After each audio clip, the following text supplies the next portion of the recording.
Just started. Ok, então vamos iniciar.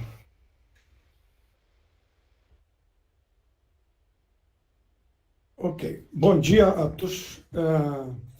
Hoje vamos ter um webinar especial nós da Rennes. O professor Marc, que dará a nossa palestra de hoje, é um amigo parceiro da Rennes desde o início dos 4 anos. No ano junto, o Marc foi convidado e iria dar uma das primeiras palestras da nossa série de webinários. E, sem dúvida, era uma das mais importantes, né? O tema que ele tinha proposto, eu vou repetir em inglês, a Political and Ethical Approach of Health Service Activities about the Price of Life in Pandemic Times. Né? O professor Marc chegou a nos enviar, antes do seu webinário, um excelente texto que vai ser publicado agora, né, como texto para discussão na Redesist, um texto sobre esse tema que eu falei acima, e cuja conclusão ele mesmo resumiu logo no início. Né? A conclusão era o fracasso do sistema de saúde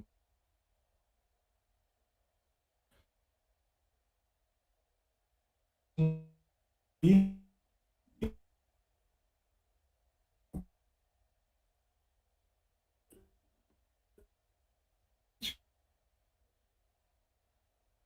o texto, italiano do caso francês, ele mostrou como o uso por parte dos governos, principalmente dos países centrais, da chamada New Public Management, NPM, levou à deterioração e quase destruição de sistema de saúde historicamente constituído, né? E nesses países, o que evidentemente foi totalmente revelado com o desenrolar da pandemia. Né? Infelizmente, não pudemos realizar o webinário naquele momento, né? Mas o texto é magnífico, está sendo muito utilizado por nós no âmbito do nosso projeto de pesquisas com a Fiocruz, e com a permissão do Marc, vamos publicá-lo, como eu estava dizendo há pouco. Né? Agora eu vou falar algumas poucas palavras, e eu vou ousar um pouco e usar um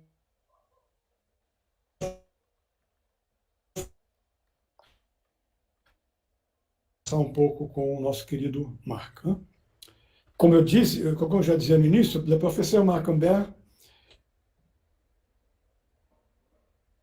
est un ami personnel très au début, il y a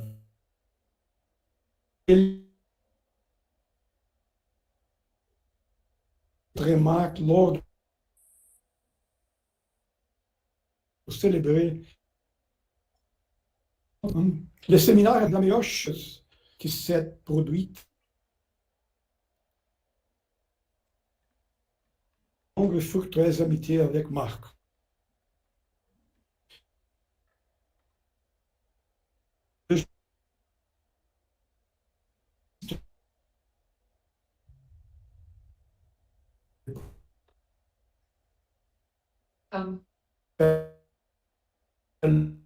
Professor Cassiolato, eu não estou te escutando direito. Is everybody hearing Professor Cassiolato or not very well? Not very well. Professor Cassiolato, may I propose that you close your camera? Your internet is not very good. Okay. Can we? Yes. Can we try again? We lost you for the last 1 minute, Professor. I'm sorry to interrupt. Yes. Cristina Lemos also writing in the chat. It's a little, the beginning we heard, Professor, but when you started to speak in French, we lost you a little bit. Can you please repeat with your camera closed, maybe?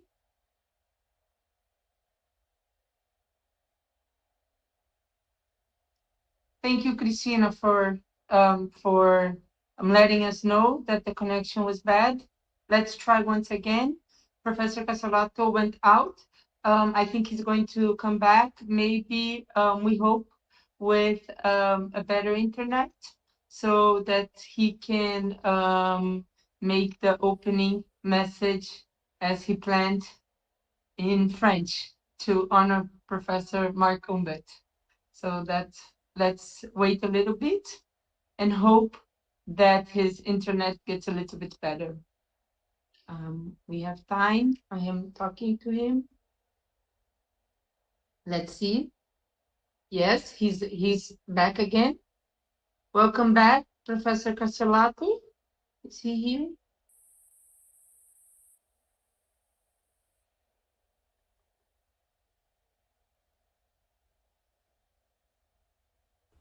Agora, tudo bem?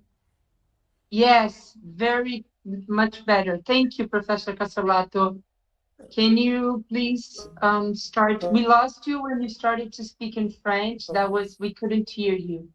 So, thank you. Ok. O que aconteceu foi que caiu a rede aqui de casa e eu estou entrando com o celular agora. Então, a gente deixou That's o celular fine. pronto. Vai dar tudo O certo. problema de eletricidade está muito bom. Mas eu dizia em francês do nosso encontro inicial com Marc. Não sei se chegou a sair alguma coisa. Eu vou Se você quiser recomeçar, porque estava muito falhado. Curto. Fica à vontade.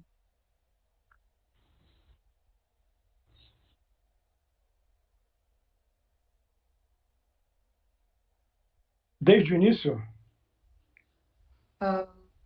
A gente, Alô? se quiser resumir um Estão pouquinho, escutando? ficou falhando algumas partes em português também, professor. Se você quiser resumir um pouquinho, pode ser uma boa. Mas agora também... Não, agora está perfeito. Está falhando ou como é que fica agora? Não, agora está perfeito. A gente te escuta perfeitamente agora, professor. Essa ideia do celular foi boa. A gente pode recomeçar. Tudo bem. Então, eu dizia, voltando um pouco em português, né, que o professor Marc iria dar uma das primeiras palestras, as palestras iniciais e, sem dúvida, das mais importantes da nossa primeira série de webinários, exatamente há um pouco mais de um ano. Né? O tema era Political and Ethical Approach of Health Service Activities about the Price of Life in Pandemic Times. Ele chegou a enviar um texto excelente, né, cuja conclusão ele mesmo resumiu logo no início desse texto, quer dizer, o fracasso do sistema de saúde baseado exclusivamente na economia liberal de Adam Smith e em inovações médicas cuja direção é comandada pelo grande capital internacional crescentemente dominado pela finança. Né? Além do caso francês, ele mostrou como o uso por parte dos governos dos países centrais, o uso da chamada New Public Management. Isso levou à deterioração e quase destruição do sistema de saúde, o que evidentemente foi totalmente revelado com a pandemia. Infelizmente, não pudemos realizar o webinar naquele momento, mas o texto é magnífico, eu recomendo a todos. A gente usou muito, está usando muito no âmbito do nosso projeto de pesquisa com a Fiocruz, e com a permissão do Marc, vamos publicá-lo como um texto para discussão da Redesist. Né? E eu vou apenas agora rapidamente falar algumas palavras em francês, o meu precaríssimo francês, para saudar o nosso querido Marc. Né? Marc est un ami personnel très cher, un partenaire de Redesist depuis nos débuts il y a 24 ans. Helena et moi avons rencontré Marc lors de séminaires organisés pour célébrer les 25 ans de Sproul, le 90 de le dernier siècle. Le séminaire était excellent, mais la meilleure chose qui s'est produite de loin a été le début d'une longue et fructueuse amitié avec Marc. Et je me souviens très bien de notre déjeuner au pub de Kingston, near Lewis. Le pub s'appelait The Swan, où nous avons dégusté une cuisine anglaise pauvre, mais aussi intéressante, je dirais. Dès lors, innombrables voyages à Rennes, en Bretagne française, ont été organisés, combinant réunions académiques, événements culinaires fantastiques, françaises dirigées par Marc, par exemple, un inoubliable plateau de fruits de mer, et japonaises dirigées par sa femme, la chère Hiroko, par exemple, le meilleur misoshiro du monde, envoyé directement du Japon pour sa mère. Et aussi voyage dans la campagne de cette région française, mêlant toujours le plaisir aux découvertes et à la connaissance de l'histoire, et surtout de la réalité sociale locale française.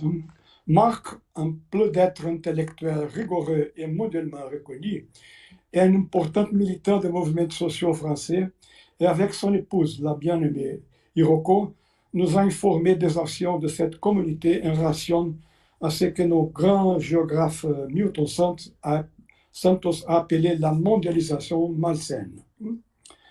Marc a été d'innombrables fois au Brésil pour participer au séminaire de Redesist et aux différents projets de recherche que nous menons. À l'une de ces occasions, avec Hiroko et 3 de ses enfants, il nous a donné au mois pour apprendre à connaître et débattre de notre réalité. Ces conceptualisations du système de production mondial et de la globalisation sont au cœur de notre programme de recherche au Redesist.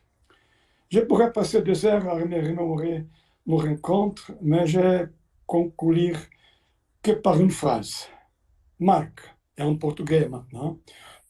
Obrigado por tudo e por nos permitir fazer parte da sua existência. Seja bem-vindo e eu passo a palavra à maior admiradora sua na Redesist, que é a nossa querida professora Gabriela Podcameni, que vai comandar o nosso webinar. Gabriela, Gabi, palavra sua. Obrigada, professor Cassiolato. Thank you very much, Professor Cassiolato, for the opening words and for the kind words. And please welcome everyone. Good morning, good afternoon, or good night, depending on which part of the world you are, because we hope that this lecture will capture all the world.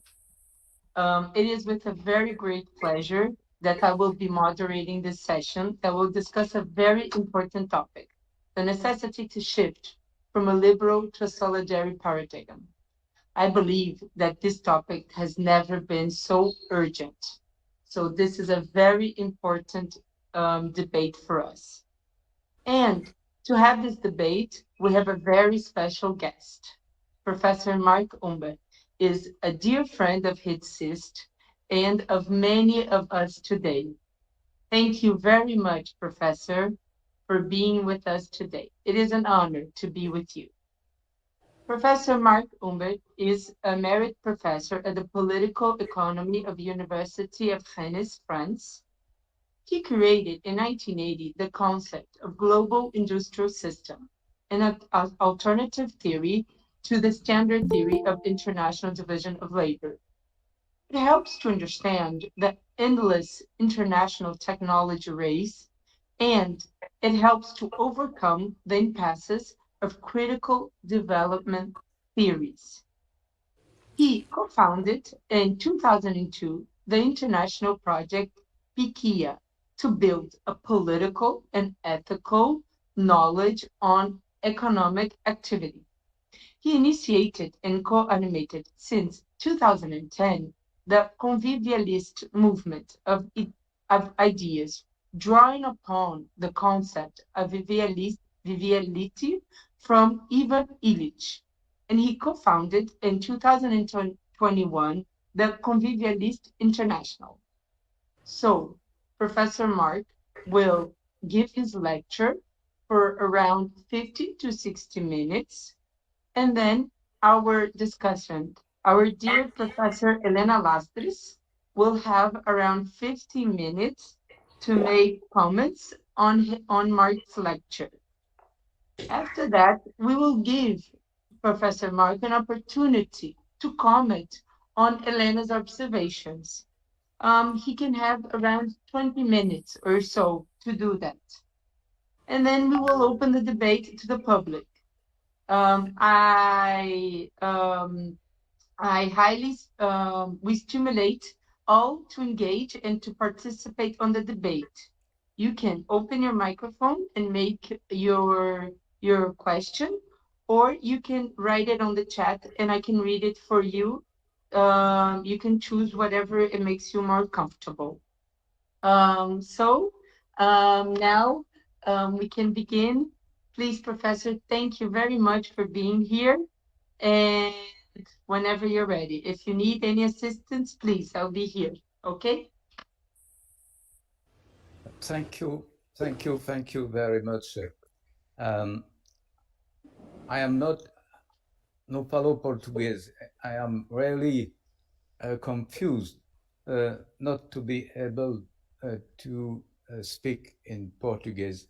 I can more or less listen, so that the very, very kind words by José came to my heart, and he recalled us so many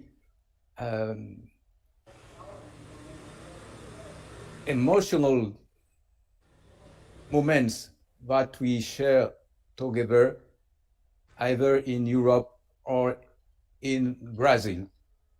And I know that I have a lot of friends in Redesist, in Brazil, not only in Rio, but also in many parts of Brazil. And every time Hiroko and we can come to Brazil, it is for us some travel to a paradise, not exactly because of the government, but because certainly of the landscape, but more because of people, because the most important thing is our relationships with people. And we have with José and Helena a long-standing history of very positive relationships, either on the affectionate stance or the intellectual stance. Thank you to you, Gabriela. We met already many times, if I remember well. And thank you also to the audience. I see some names that I have had the opportunity to know who they are, and I remember well their kindness to me and their intellectual sagacity for discussions in seminars and conferences. Now I must go to my topic of today, which is not new public management, but it is linked also to this question of public management and to the question of dealing with very important questions for the population, not only health, but all other sectors of the social life. So I focus on the arguments that we can bring to advocate a shift from the liberal paradigm under which we are living to the solidarity paradigm, but I think it will be a better umbrella to organize our lives. I will have a few points, 7 points, and first point is my introduction. Why call into question the liberal paradigm? To choose such a target, the liberal paradigm, became obvious to me after several years spent to try a build, as Gabriela said, a political and ethical knowledge and economic activity speak here. This speak here attempt was triggered by dissatisfaction with standard economic theory, two shortcomings of which had been pointed out. First of all, standard economic theory does not take into consideration any power phenomenon. That is, it both prohibits any government intervention and denies that private entities exercise power over the free functioning of markets. Secondly, it claims to be a neutral, strictly technical analysis and refuses any moral or ethical consideration. However, it is clear that on the contrary, economic life is strongly marked by phenomena of power, which is the domain of politics, and by the consideration of values, which are questions of ethics. Hence, this attempt to build an approach worthy PKR, political and ethical knowledge in economic activities. This attempt has been a challenge to the standard economic theory, which not only nurtures a pervasive thought in the rule of human activities, but which is also imposed by oligarchies as a normative behavior for all. The dominant thinking proclaims, in the name of neutrality, to follow a technical perspective. This means a machine's point of view, considering people and everything as separate things, as commodities. That is to reduce each human being to be an individual homo economicus, that is a machine searching to buy more for less or to sell less for more, and to impose such vision to guide everyone's behavior. On the contrary, PKR has considered that to deal with economic activities, it is necessary to adopt a political and ethical point of view. Thus, PKR has tried to build analysis of relationships between people, individuals, groups, and collectives, each steeped in their own cultural, social, and territorial history, confronting their values and their powers, which should refer to a relational anthropology. The constitution of each self, I, relies on relation with someone else, you, mediated by an institutionalized third, almost at first a language, which in the meantime unites and separates us, I and you. Which share elements nurture our relations between us. They are fundamental commons and create in the meantime for each of us our existence, our life, and our links, our bonds, our values. This weaving of links is at the foundation, and it is essential to the pursuit of our human life. Taking into consideration the target of PKR to be extended to build a political and ethical knowledge, addressing not only the sole economic activities, but all human activities that seem to take us far away from concrete economic consideration, especially away from the development issue. This development issue was the point of departure of my research in political economy. My endeavor has been to find effective policies for development.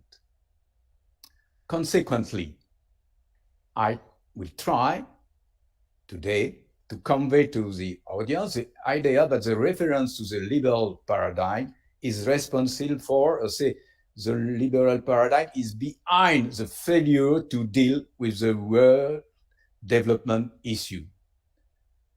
It is not easy to make the demonstration because some elements that are put forward by the liberal paradigm are quite respectable. But even these elements are not put into practice by those who proclaim their observance and their reverence to the liberal paradigm, showing a persistent huge gap between liberal ideal and the political realities. We have also to acknowledge that the adoption of the liberal paradigm may be considered as the engine of a scientific, technical, and industrial revolution. Although this unlimited unleashing of science and the forces of production is finally responsible for increasing mass suffering and looming ecological catastrophe.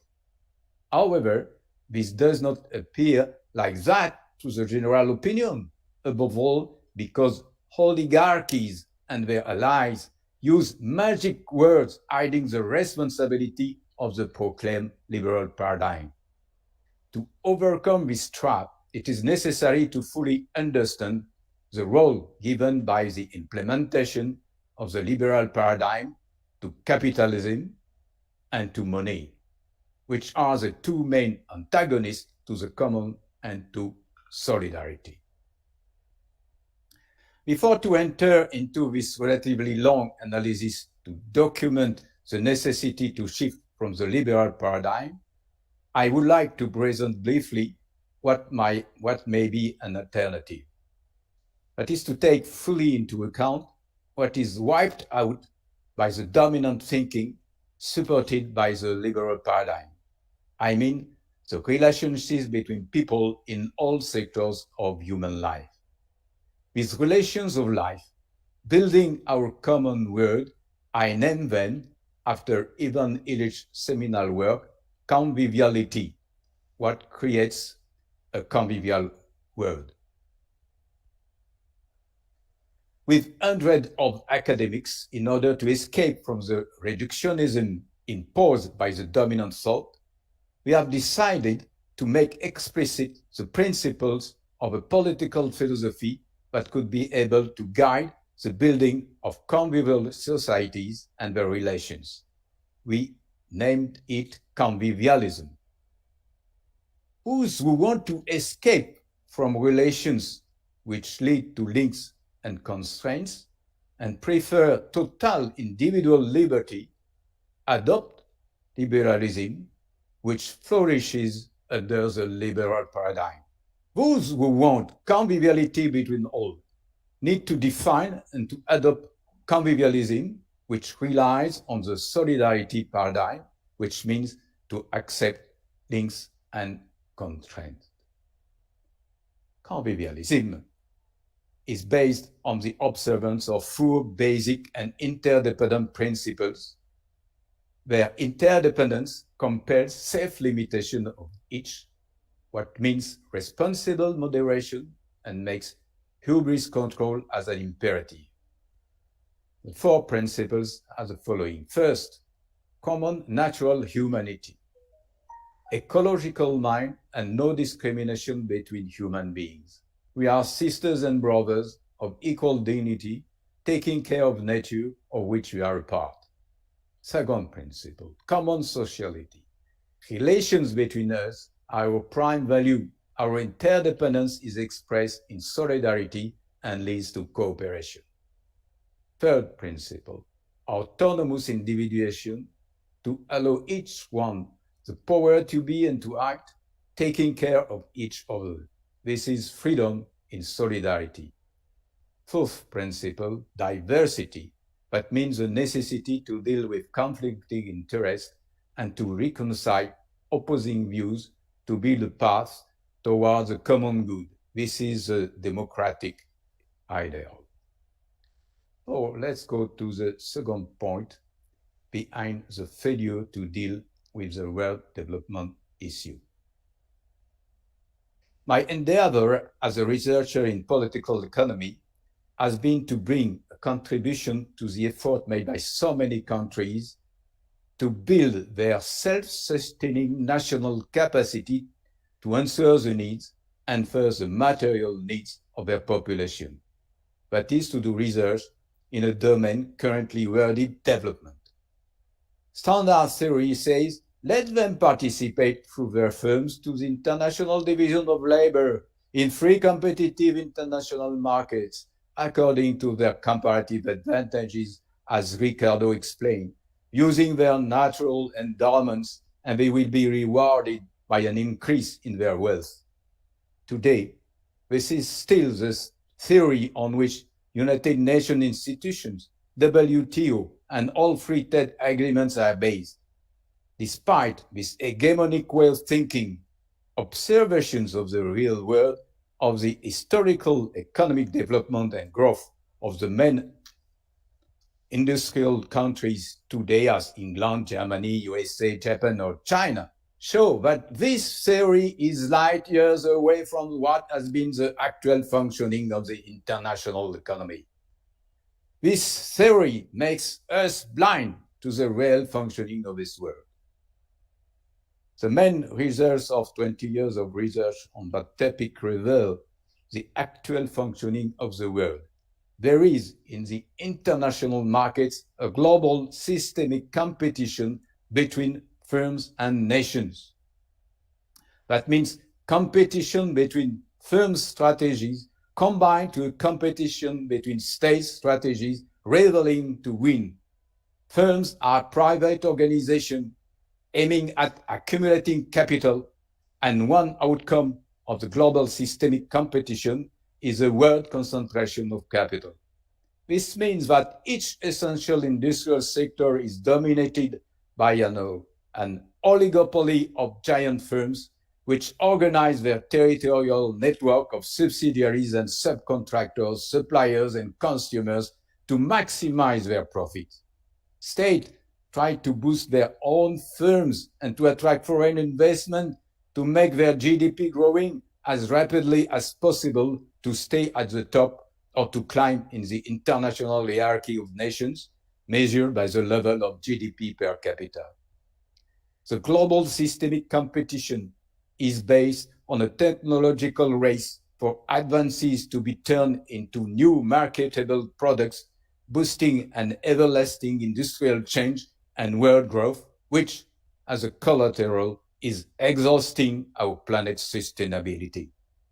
In conclusion, a country lagging behind has no chance to successfully increase its capacity to meet the material needs of its population unless it finds a positive way to enter this race, this systemic competition.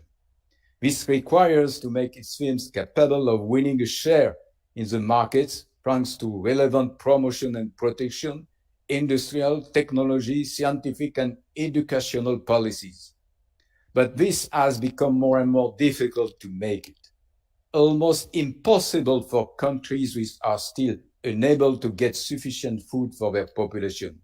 Very difficult for the others because of the higher and higher level of the technological capacities necessary to produce industrial and service goods according to the norms that prevail in the international markets. All historical national attempts to disconnect in order to find an independent path to participate to the race have failed. This systemic international competition gained momentum in the 19th century at a time when all peoples living in organized countries of the world were still enjoying a roughly equivalent level of material well-being and an average high autonomy with few international exchanges. From then on, world development became more and more uneven. This principally stemmed from the effect of political implementation in Western countries of some principles of the liberal paradigm. It boosted the scientific, technical, and industrial revolution. And only these Western countries, which politically dominated the rest of the world, have experienced an acceleration and broadening of material and immaterial growth. It was a new era in human history, marked by this race, this global systemic competition for material growth and wealth. However, the dominant theory of the functioning of the world, which still serves as a reference for the oligarchies and the United Nations institutions, remains the one that Adam Smith initiated. Free competition in a free world, under the umbrella of a hegemonic intellectual thought that instrumentalized the reference to the liberal paradigm. This is clearly a fraud, and its outcome is the present situation of our world, whose evolution is supposed to have been guided by the liberal paradigm.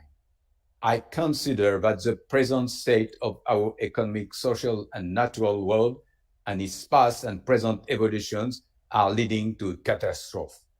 If we do not change our ways, within a century, there will be a great and increasing suffering that will gradually reach almost all living beings on Earth and cause the death of several billion of them. We must, therefore, change our path and question this liberal paradigm to which the oligarchies and United Nations institutions that led us refer to and which they use to blind us to deal with the development issue and the looming catastrophe, the general opinion seems stuck to this paradigm, principally because everyone dreams that by referring to it, oligarchies will grant sovereignty to people, giving freedom and equal power to all. But to tell the truth, there has been a persistent, huge gap between this liberal ideal and the political reality. Point 3, persistent, huge gap between the liberal ideal and the political realities. The Western countries have shaken the whole planet at the end of the European Middle Ages around 1500. They opened a first cosmopolitanization of the world, introduced a new capitalism, and started an intellectual and ethical reform called Renaissance or humanism. This movement led 2 centuries later to the Enlightenment. With it came the supposed Age of Reason, following Descartes and Bacon, an age of liberty for all individuals, with the Bill of Rights in England, 1689, and later with the French Revolution, 1789, and the Declaration of Rights of Man. They were proclaimed to be universal truths of the whole humanity. And from then on, modernity was established under the reference to the liberal paradigm and under the leadership of a revamped oligarchy, the bourgeoisie. It has not only been a philosophical and political revolution, but it also boosted an industrial revolution. We'll come to this. But first, we must underline that from the beginning, the reference to the liberal paradigm was a fraud, as it is shown by 2 series of slides. First, the proclaimed sovereignty of people were reserved to Westerners. Europe amplified its colonial imperialism, again in the end of the 19th century, for example, in Africa, and organized mass exploitation within the colonized nation. Slaves traded from Africa and slavery in the Americas by European colonies did not stop, neither after the Bill of Rights nor after the French Revolution. Slaves were still imported to Brazil until 1866, and slavery was constitutional in the independent United States from 1776 to the end of the Secession War in 1865. Franklin Delano Roosevelt, when he proclaimed in 1941 the 4 freedoms for the world, and when his widow promoted the United Nations Declaration of Human Rights in 1948, were bearing within their country strong discrimination against Black people and an apartheid that lasted until 1965. The second factual evidence that there was a fallacy in the reference to a paradigm of freedom for all and subsequent sovereignty of the people is that it took a very long time before the right to vote and to be elected be granted to all men and women, so that they could choose their government and participate to the collective decision. In the United States, various restrictions beyond that to Black people were stopped only in 1920s when women were granted the right to vote. In France, men got this right to vote in 1848 and women in 1946. In England, it was only in 1918 that all men got this right and women in 1928. Political realities have long been far away the ideal referring to the liberal paradigm claimed by the West since the 18th century. There still persists a gap between proclaimed ideal and realities. Indeed, in all these Western countries, those who are not white males do not enjoy quite the same freedoms as these white males. As a matter of fact, there is still an unclaimed but persistent patriarchy and racism. This does not mean that similar phenomena are not experienced by minorities and women in other countries. Quite the contrary. Today, around half the world population is enduring such lack of freedom. Anyway, it is clear that the liberal paradigm as a guide to political philosophy is very far from being fully applied by those who claim it, and it is therefore a fraudulent reference. However, under the Western influence, reference to the liberal paradigm was disseminated around the world. Political independence was given to a host of people that have formed new states. Thus, spread the political regime worded as liberal democracy, with universal suffrage to all, with a periodic ballot to choose their government by the people. In these countries, people is considered as sovereign and supposed to enjoy civil and political rights according to the 1948 Universal Declaration mentioned before. A liberal society. Nevertheless, still today, many doubts are cast on the reality of democracy, even in all Western countries. This liberal paradigm has served not only to the political revolution, but to the industrial and economic revolution, and almost every human being gets a sense of pride from technical achievements that no other species has been able to do. High-speed transportation on the ground, on sea, in the air, up to the moon, long-distance instant telecommunications, artificial intelligence, transplantation of organs, to name just a few. But in the meantime, this unlimited unleashing of science and of the forces of production is finally responsible for increasing mass suffering and looming ecological catastrophe. Point 4. Unlimited liberal unleashing of science and the forces of production.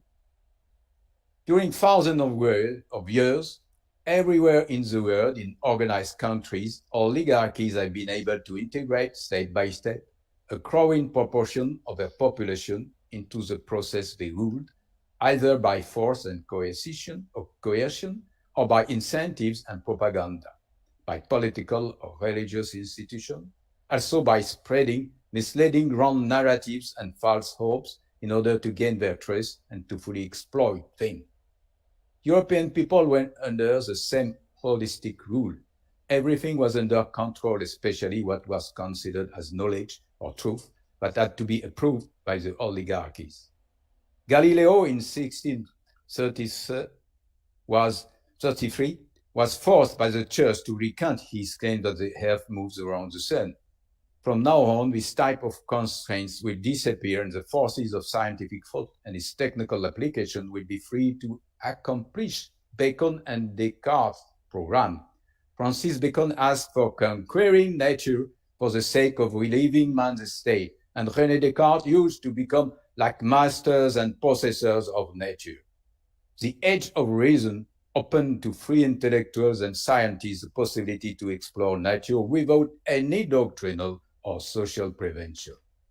Freedom to think and to search scientific truth without doctrinal bias, but with the only limit of complying with reason, with rationality, was combined with individual rights, granting to give to all freedom to act.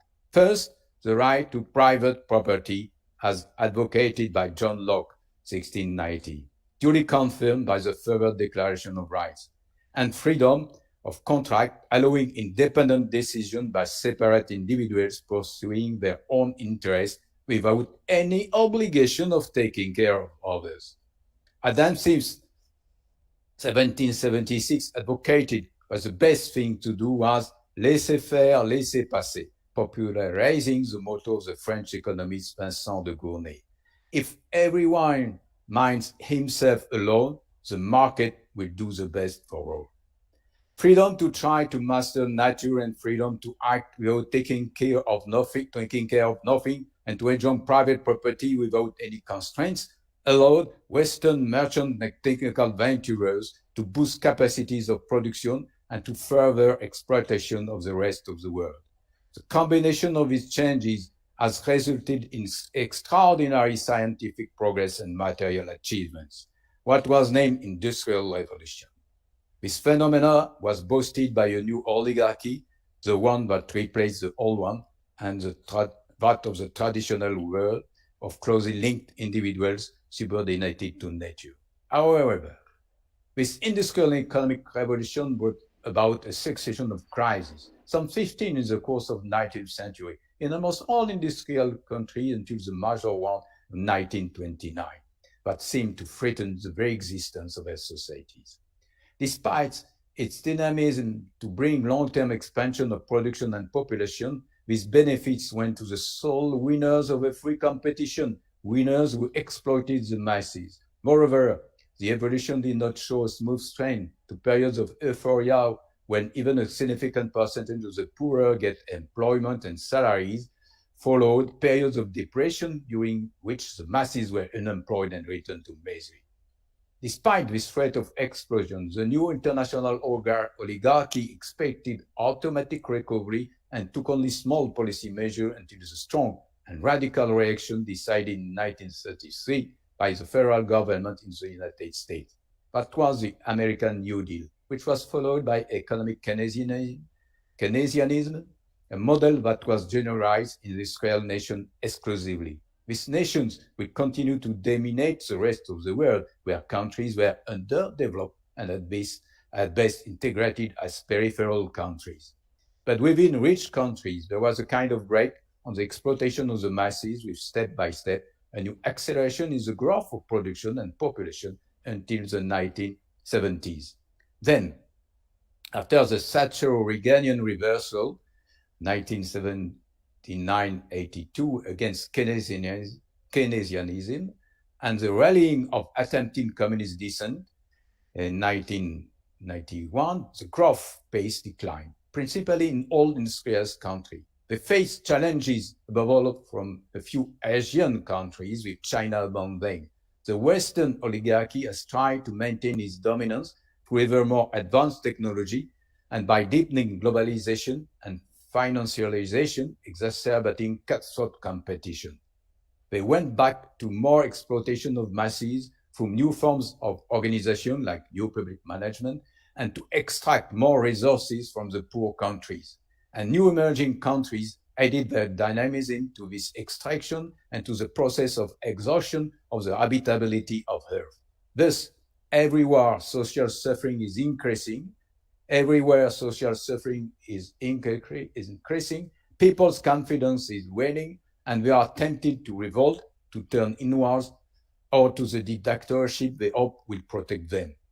To be sure, the proportion of population who are presently escaping the dominant process, either outside it or by constructing a niche and resisting to outside pressure, had become very low.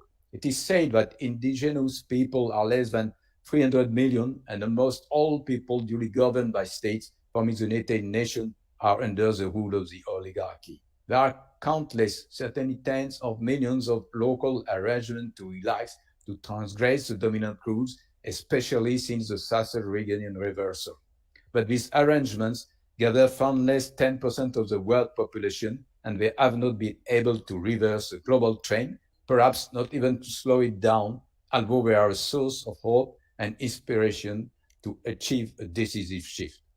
But for the time being, the whole world, led by the world oligarchy, is hitting the ecological wall and is heading for a catastrophe. However, the frightened general opinion does not blame loudly and clearly liberalism and capitalism, because oligarchies and their allies use magic words hiding the responsibility of the proclaimed liberal paradigm.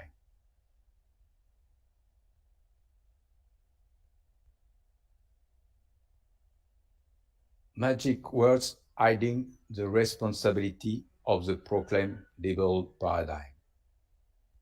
The fraudulent liberal paradigm has unleashed, inter alia, private forces which were until the 19th century, by and large, embedded in the social organization of countries of people. After the short-lived New Deal Keynesianism in the industrial countries, the general return towards an unrestricted use of the proclaimed liberal paradigm led to what has generally become neoliberalism and financial capitalism. These two words function as if there was no problem with liberalism and with capitalism. A host of people who disagree with the state and evolution of our world as it is imposed on us by this oligarchy are reluctant to denounce the liberal paradigm, to denounce capitalism as the culprits of our disastrous situation. They prefer to use some kind of magic words. In doing so, they suggest that the enemy to be fought is only a certain form of liberalism, a certain form of capitalism, and that this can find or recover acceptable forms. Thus, this is at least either a tacit acceptation of liberalism and capitalism or the illusory belief that they are not systems that can give birth to monsters as communism has engendered Stalinism. On the side of the oligarchy and among the beneficiaries of the system, the music is rather different. There are very few to say that they are in favor of neoliberalism and financial or speculative capitalism. They refer only to the liberal paradigm. They say, we are liberal. This confirms the illusion of their soft opponents. Thus, with the use of magic words, they are no longer to clearly oppose camps. More or worse, the dominant discourse has managed to convince the masses that we live in a market economy, a system that would have been in operation at all times for the good of all, a system that standard economic science claims, wrongly, to have demonstrated efficient, offering the optimal situation for societies and the best welfare for people. This denomination has created a kind of myth erected as a deity, the market statued as a golden calf, the divine market to be adored. The reference to the market economy has become the unsurpassable and optimal characteristic for the organization of any society. European Union is based on this belief, as Gabriela stated recently. We live together because we produce and consume in the market. This has become the watchword on which the construction of the Eurozone and most of the European treaties are based. To be sure, almost everywhere in the world, socialists and communists have embraced the market economy. In France, however, Prime Minister José insisted on introducing an illusory nuance by indicating that he would say yes to the market economy, no to the market society. To use these words is a magical attempt to hide the responsibility of the liberal paradigm, the responsibility of capitalism. This is a fraud. Let's read its exposure by John Kenneth Galbraith.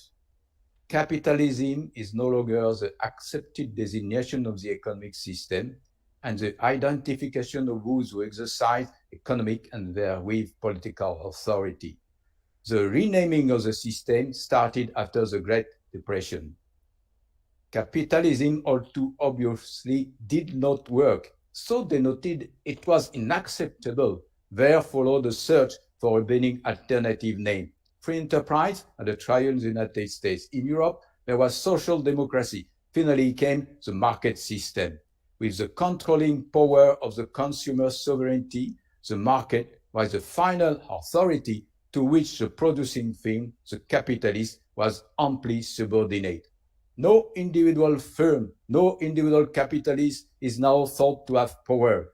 There is nothing here from Marx or Engels. There is only the impersonal market, ideologically and politically neutral, and not wooliness and fraud, because here, as in other cases, there is total divergence between approved belief and reality. That was the word from John Kenneth Galbraith. To tell the truth, our world is governed by private capitalist powers and their allies. Of course, markets exist when the economy is not planned and administered. But there are not places for the peaceful exchange of goods like village squares. They are battlefields where powerful capitalist firms and states violently confront each other and do everything to win over the other fighters. Thus, any attempt to escape the impending catastrophe that threatens our world and to remedy the immense and increasing suffering of all living beings or beings on Earth and the destruction of our natural environment can only succeed by overcoming this deadly sham. This does not mean returning to a true liberal paradigm, which has proven to be unsustainable, but implementing radical changes in respect of a solidarity paradigm. It is necessary in order to succeed that be identified the processes that have been the engine driving the dangerous world evolution, accelerated under the liberal paradigm. Thus, we must give some light on the role played by what was hidden by the magic words capitalism and money acting under the patronage of the liberal paradigm. Point 6, capitalism under the liberal paradigm. Capitalism and money as well have been realities in the working of human groupings for a very long time, long before the introduction of the liberal paradigm. Let's start to examine the case of capitalism. Capitalism is a word which points out a process of accumulation by an individual or an entity, a group of people or an institution. This accumulation relies on the appropriation by all means of a resource, what means power on this as a thing, with the aim of its exploitation.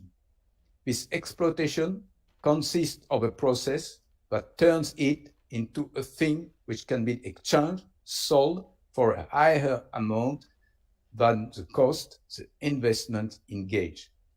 The size of the difference relies on the efficiency of the exploitation. It is a profit or return on investment that allows accumulation, and its total or partial reinvestment leads to further accumulation for the sole operating individual or entity. As far as this entity is not a whole community of people, it is a private process.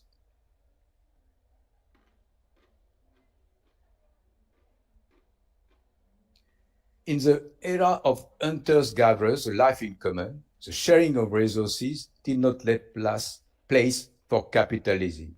However, from the Neolithic and the birth of urban life, city life, some institutions or some individuals have behaved according to what is capitalism, often with a limited efficiency, since a part of their profit could have been invested, for example, in pyramids, what did not contribute to the pursuit of accumulation. Nevertheless, capitalist behavior, avoiding wasting profit in consumption, has been adopted by individuals and entities a long time before the birth of Protestantism. Although Max Weber linked the birth of rational and peaceful capitalism with the Protestant ethic. Fernand Braudel, for example, has revealed a very different story.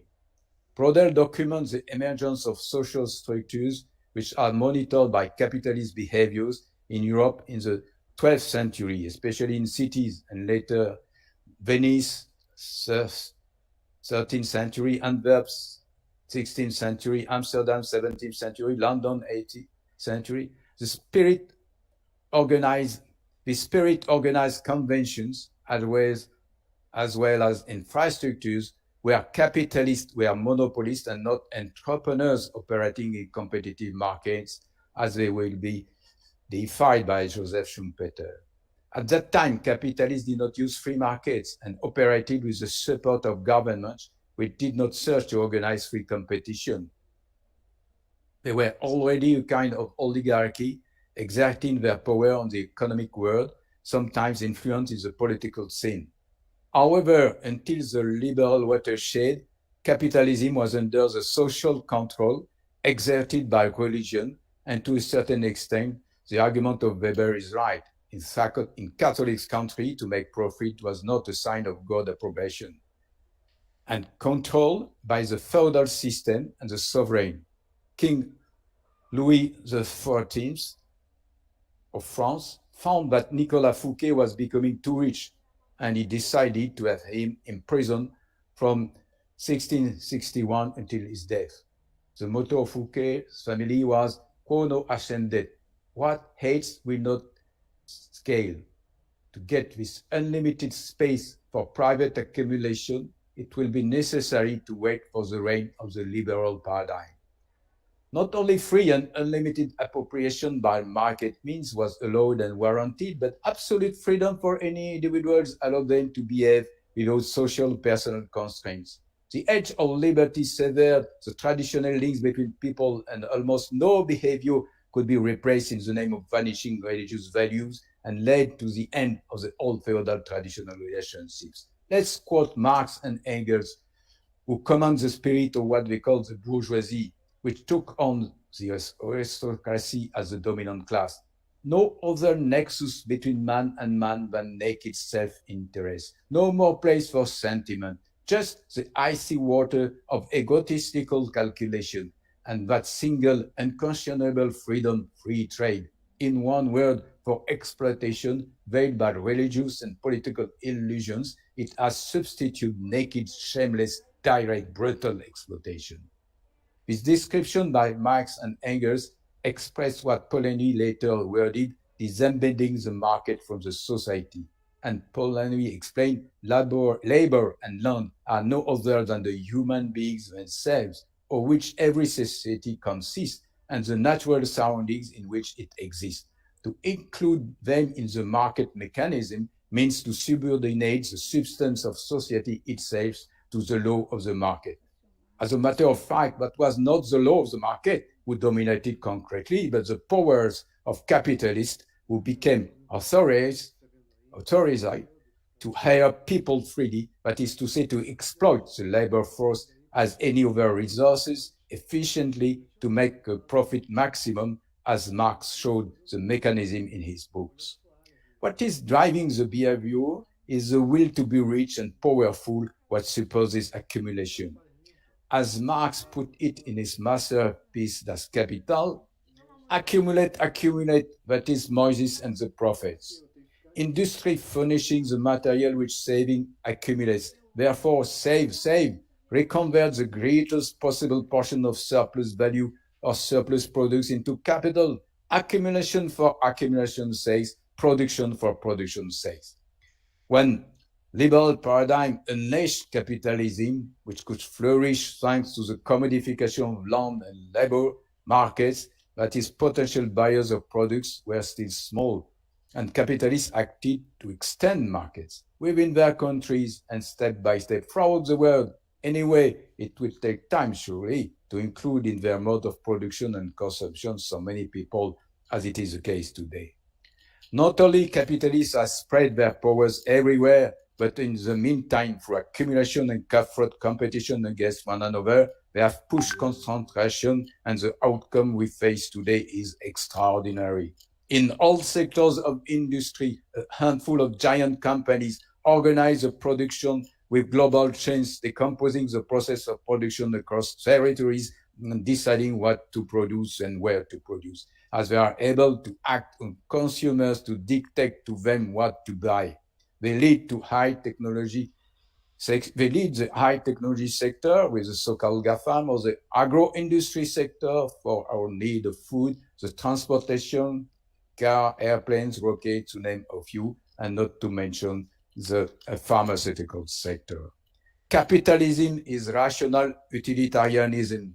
It is supposed to contribute to the global growth, and the ones who are lagging behind may wait for the benefits that they will get from the growth and wealth of the leaders through the so-called trickle-down mechanism. Capitalist-minded people do not act because there is a good reason to do so. To help someone, to take care of nature, to enjoy life, to satisfy their needs. Even if sometimes they use manipulation to make believe people that they act because it is a trap to hide that their sole target is to make more profit with more efficiency. Capitalism spirit is antagonic to common spirit and to solidarity spirit, and money has become the best ally of capitalism. This is my seventh and last point, money under the liberal paradigm. As it is the liberal paradigm which unleashed capitalism, to get rid of the invasion of the spirit of capitalism, we need to shift to another paradigm. For example, to the solidarity paradigm. And in doing this, we should reconsider what is money for us. Karl Polanyi proclaimed that labor, land, and money are obviously not commodities. Thus, they should not be treated, but treated as commons. Let's take the case of money.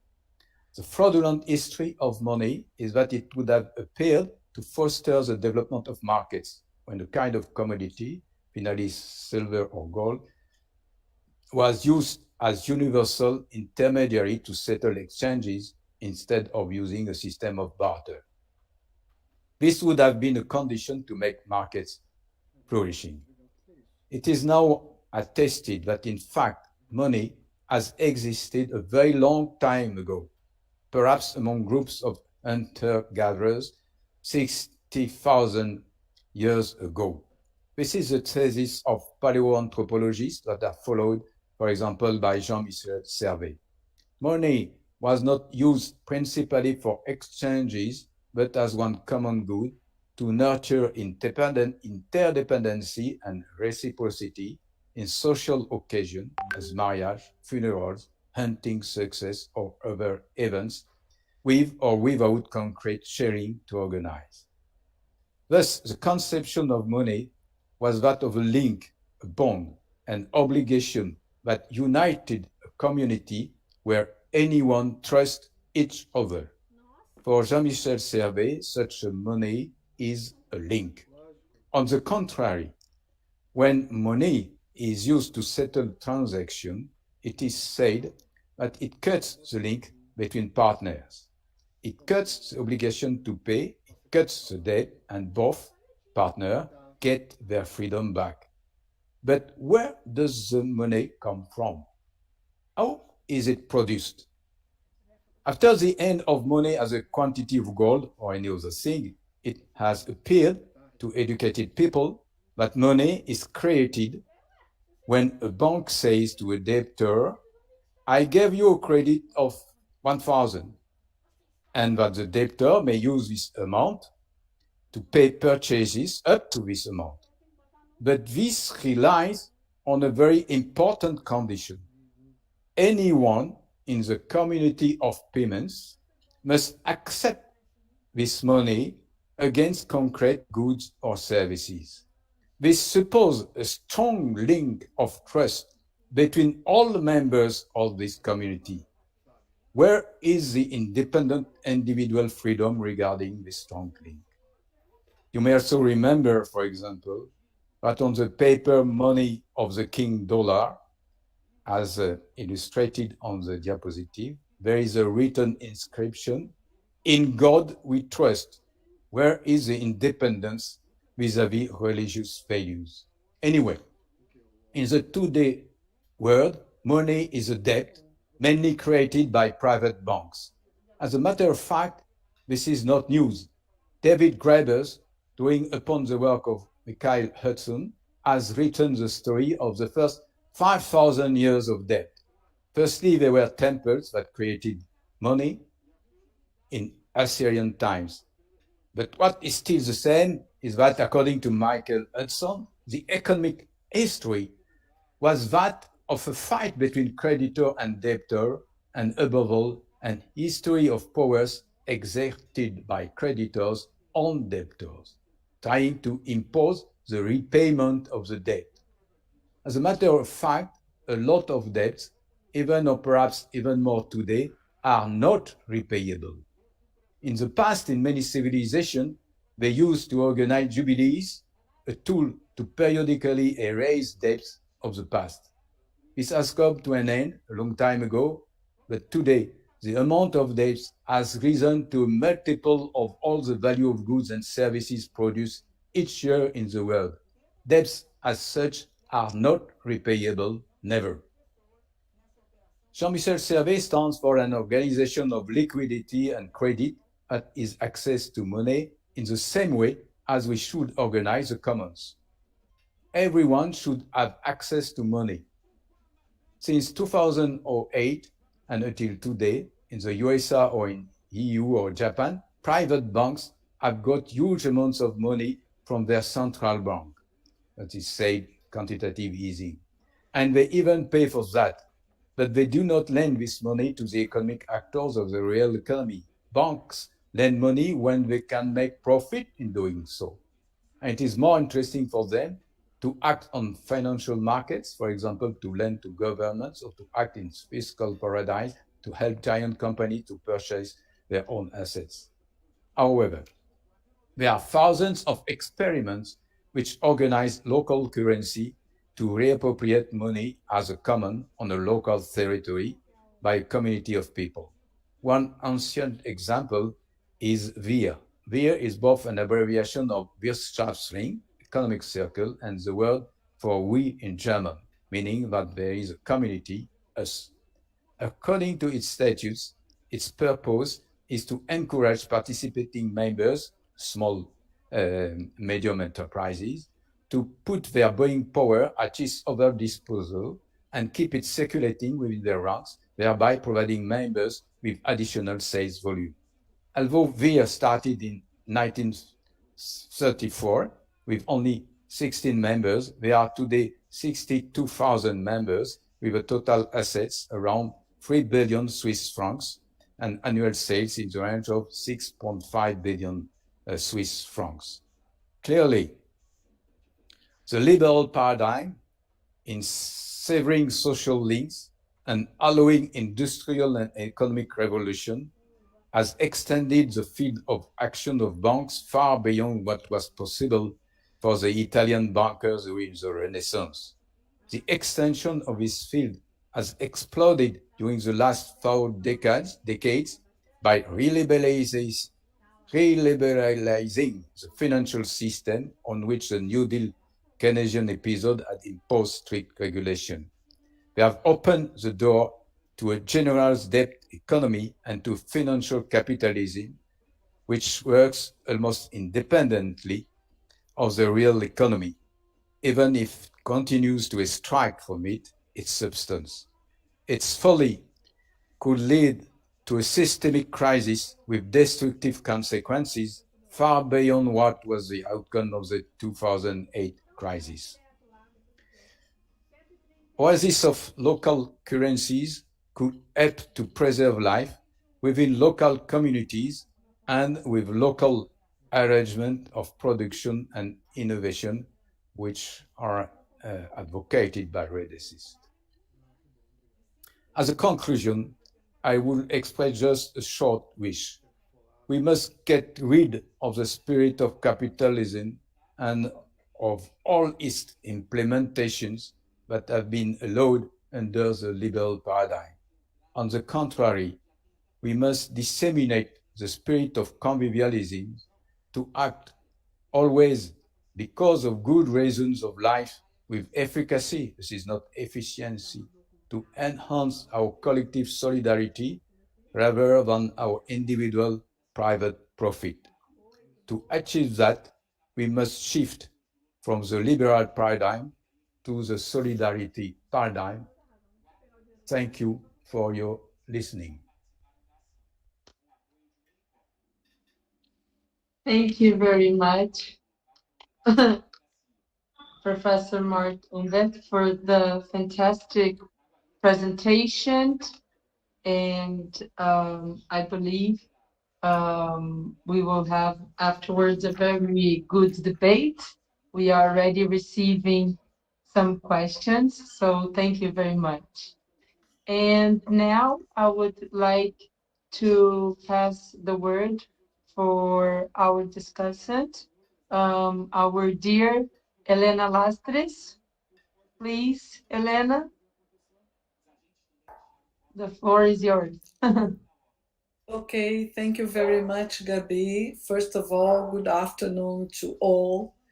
I salute and thank and congratulate Professor Marc Humbert for being today with us.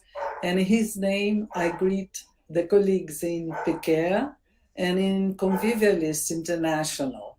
And in the name of the coordinator of this webinar, Professor José Cassiolato, I also salute our Redesist and other colleagues. It's a great, great honor and a pleasure to be a discussion of Professor Marc Humbert. As usually, I start my participation in meetings and webinars by register and lamenting and also repudiating the tragic situation we live in Brazil. But it was really wonderful to follow your presentation, Professor Marc Humbert, on the need to shift from the liberal paradigm to the Solidary paradigm. We can find a number of convergences with the research we are now developing together in Brazil with our colleagues at the Federal University of Rio and also the Unicamp, the Universidade de Campinas, under the coordination of Fiocruz, and there in the person of Professor Carlos Gabriela. And I intend to put forward 5 questions among many things that I would like to discuss today. But anyway, we have the time problem. The 5 questions exploring the most important lines of convergence that I would like to put forward, actually they rely on 3 main points of reflection. The first is the need and the challenge of creating a new ethics, which do not colonize science and technology and all forms of knowledge. And then I take here the opportunity to stress the important debate and publication celebrated this month, the 100th anniversary of Paulo Freire, a great Brazilian philosopher and educator that made important contribution in this direction, and we can rely on many things said, developed by him and his followers. In the second place, I would stress the need of establishing new forms of living, coexisting, relating to nature, creating knowledge, producing, consuming, discarding, and also orienting, organizing, coordinating, and regulating all these activities. And therefore, I registered the intense debate in our project and elsewhere on the need of rejuvenating old and establishing new international and national organization, and also the emergence of new form of, I could call, social political institution. In the third place, I would pinpoint the imperative of implementing contextualized, systemic, and participatory policies that are really capable of mobilizing development, overcoming abstract and decontextualized models that, as Marc has showed us many times in his presentation, on the one hand, make invisible agents, activities, regions, territories, and knowledge. And that contributes to concentrate income, wealth, and rights. And on the other hand, place these old models, place at the center the industries of destruction and unsustainability, which emphasize competition, dispute, and wars of all kinds. In your own words, Professor Marc Humbert, we have to face the imperative to shift the change, the shift to the present, from the present competitive and antagonist capitalism spirit to a common and solidary one. That's our great challenge. So my first question is, how do you see this debate on the possibilities of reformulating and creating new international and national organizations to orient, mobilize, regulate development? I think that the pandemic has provoked even more this debate about the new forms and roles of nation states. Some authors, and I think you yourself made some contributions in this direction, but authors that, especially those who developed the argument about the need to establish new principles of democracies and the commons, they and also institute new forms of collective self-government, propose the liberation from the dominant and the current the domination of the current economic system and also of the state, and reaffirm the need to go beyond the paradigm of the state, claiming that if the consequence of this sanitary crisis were the return to the national state and the rebirth of state sovereignty, we would be facing one of the most serious misunderstandings in history. They claim that the only way to move forward is to start health in other public services, for instance, which includes information and knowledge as global commons. I would appreciate very much, and this is my second question, to listen from you. How do you see these new forms and roles of the state in France and in Europe? This general discussion unfolds with the questioning of the possibilities of the survival of democracy itself.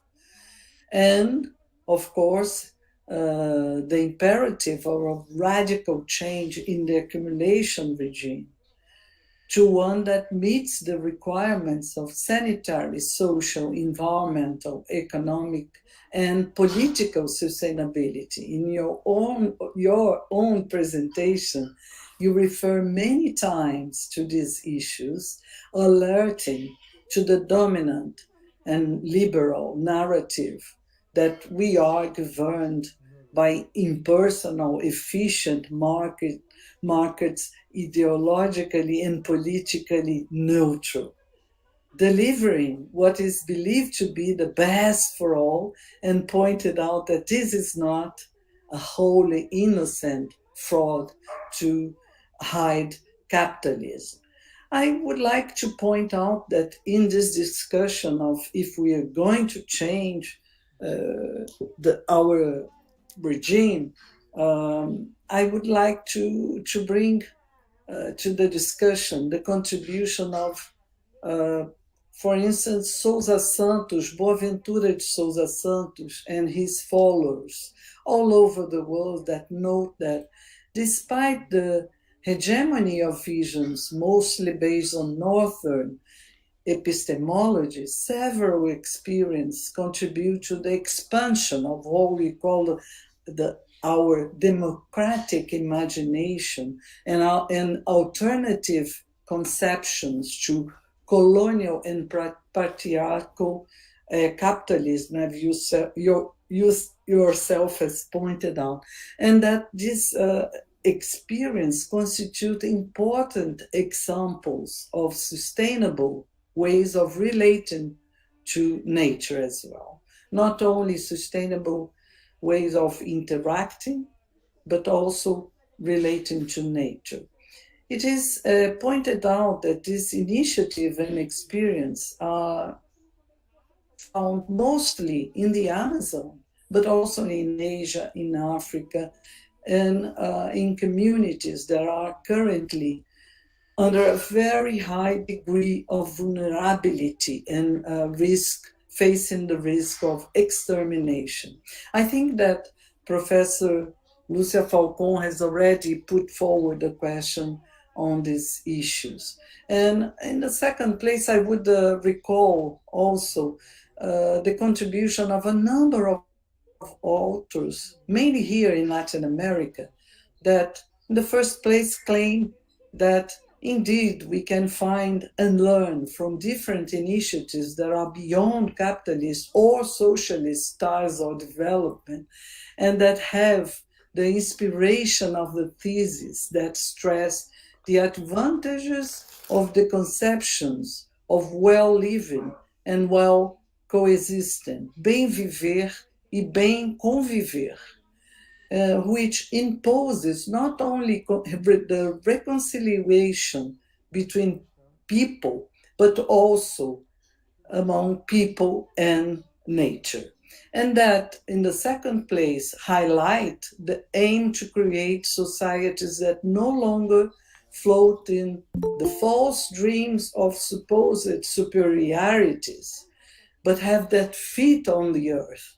That is to say, societies that love and coexist with this bond, which give them cohesion. Some of these authors also reinforces the role of the common goods and the requirements of a survival with dignity, with food, shelter, health, education, sanitation, culture, safety, peace, and so on, which cannot taken neither as private, not as a state property. So my third question would be, could you please share with us your feelings about these ideas? Going to the fourth point, I would like to say that in the research we developed with Fiocruz here in Brazil, one of our targets is to contribute to identify, to review, and analyze some of these sustainable, solidary, and innovative initiatives, as we call them. Most of them in territories where the state was, and in some cases still is, absent. In your presentation and paper, fantastic paper, you stress that there are thousands of experiments which organize local current to reappropriate money as a common by a community of people in local territories, as you just mentioned in your presentation. And also that these oases of local currencies could help to prevent life within these communities and with local arrangements of production and innovation.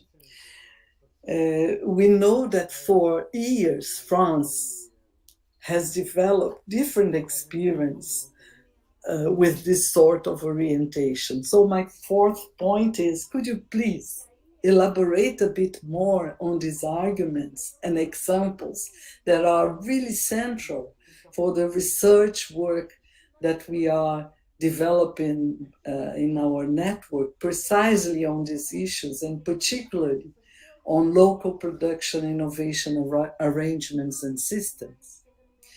And finally, another main concern of our research relates to the explosive increase in the use of digital technologies, which was accompanied by the increase of our dependencies on technology, system, platforms, equipment, devices, other goods and services. Different authors have warned years before the pandemic about these new forms of colonization, which became even stronger after the sanitary crisis. I'm referring here mainly to Shoshana Zuboff, that noted that this is a logic based on the audacious and illegitimate colonization of private human experience. And also Vandana Shiva, who reiterates repeatedly the challenges of what she called the new Columbus and the anti-nature and anti-person style of economy that mass spread through process of colonization in America, Africa, and Asia, and also warned about the current and more complex forms of digital colonialism. The consequences of this explosive increase in the use of digital technologies go far beyond the lack of privacy and the illegal sale of our data and information, the consequences of which are very serious. But this is not a hypothesis. There are already, and for years, very examples of monitoration, manipulation of strategical political decisions of individuals, corporations, and governments. Professor Marc, my last question to you. How do you see these perspectives, and how France and Europe do you think are dealing with these challenges? Thank you very much indeed, again, for being here today with us and for the fantastic presentation and paper you sent to us. Thank you very much indeed. Gabi, back to you. Thank you, Helena. Thank you very much. At the beginning, I thought that I would give around 10 minutes to Professor Marc Humbert, but now I think I can, after these very important and fantastic questions, I think we can give him a little bit more, maybe around 25 minutes, because they were very complex and fantastic questions, Helena. I think your ability to think and to link what Marc Humbert has spoken on his lecture with examples and practical things that we are seeing and living here in Brazil in our research, it really enlightens us very much. So thank you very much for directing these questions, and I think the public will enjoy very much. So please, Professor Marc. Thank you very much, Helena, Professor Helena Maria Martins Lastres. And thank you, Gabriela, for your kind comments on the possibility for me to speak a little time. But in fact, we all enjoy very much it is more than a comment, but Professor Helena indeed, it is really many, as you mentioned, illustrations and additions of reasoning which are around what I said, not really a critique, but perhaps an incitation to deal more deeply with some questions. And I totally agree with the way she has the look she gave us on this very difficult word. Perhaps I would like to start by the last question, because as I have been working for long years on high technology, especially in electronics, and I am really I am not able to say exactly my feeling about what is going on. In the very long time ago, we knew that this consumer sovereignty was not real. And I quoted John Kenneth Galbraith, and he was the first to say, this is a fraud. Companies are manipulating with marketing the consumers. In the old time, this was with marketing. Today, the manipulation of consumers is very efficient. And you see that this is the spirit of capitalism, to be efficient. And consumer is a resource. And you need to, when you are a capitalist, in the spirit of capitalism, you need to exploit the consumer in the best efficient manner. And this is what is happening with what it is named as a surveillance capitalism by Zuboff.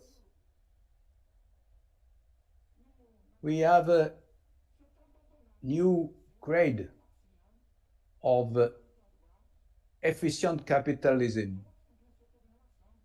At the time of Marx, it was only to exploit the labor force and to make surplus value on the payment of the people who are working. Now the main source of profit for capitalists is coming from the use of money on financial markets. To be sure, they need to extract the basic from the real economy, and to extract the basic from the real economy, they are using artificial intelligence. And the general opinion, and even us, we are not able to be conscious that we are the source of the profit. How it is possible to see that Facebook or Google, that we are using now, are making so much profit, so huge amount of profits, and a lot of things seem to general opinion, to people like me, free. What to do? Up to now, no states, except perhaps China's states, is able to do something. In Europe, today, we are very happy. Official people are very happy to say a taxation against the GAFA has permitted to get 500 million euros. Peanuts? So I am not really optimistic about your last point, but we have to do research because there is, at the moment, only two choices possible: either to nationalize all these companies either not to use them, but not to use them, we are really in a really great difficulty because it is so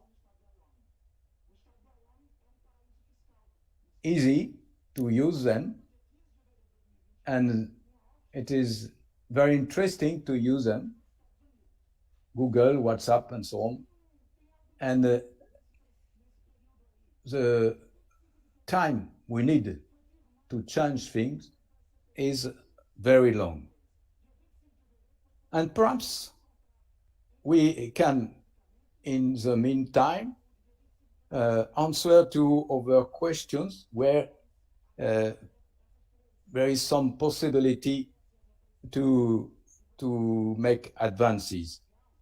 But before that, I would like to say again I agree with many of your propositions.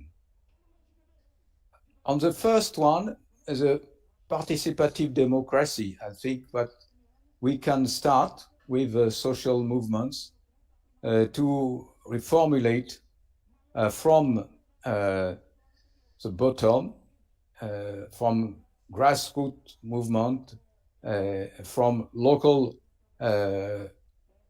territories, from the bottom. We can try to explore all possibility to reorganize politics, that is deliberation between people, to analyze problems and to try altogether to propose solution. And this is in the meantime not exactly an answer, but it is in the meantime open a way to say that we cannot expect many things from state at the central level. I think that there are two. First, there are many lobbies of giant corporations acting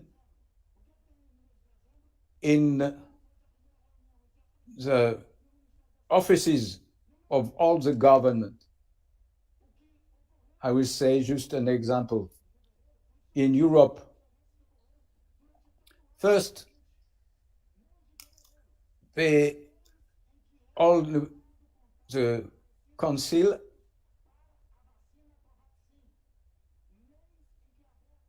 had accepted to stop the use of certain pesticides. And then studies were organized, in fact, by Monsanto and Bayer. And finally, they said, oh, we can wait for 10 years because this pesticide will be forbidden for use. This is an example, another for France in the same ecological field. Hulot was the Minister of Ecological Transition. Finally, he stopped and he said goodbye to Macron. And the only reason was the Ministry of Agriculture imposed him